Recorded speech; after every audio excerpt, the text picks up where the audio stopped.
আসসালামু আলাইকুম। শুভ বিকেল।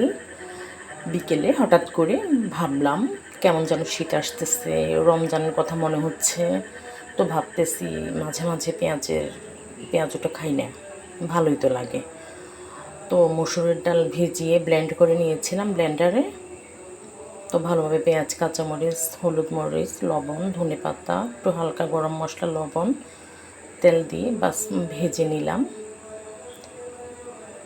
আর আমার মন মতো আমি পেঁয়াজগুলো ভেজে নিচ্ছিলাম। কোনোটা পিঠার মতো লাগতেছে, মানে আমার যেভাবে ইচ্ছে হচ্ছিলো এবারে থোবড়ে ঠিক সবসময় যেমনভাবে বানাই ঠিক ওভাবে বানাতে ইচ্ছে হচ্ছিল না আজকে।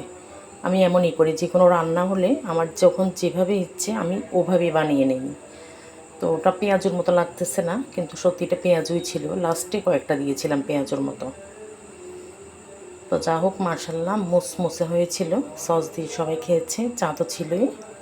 মাশাল্লাহ।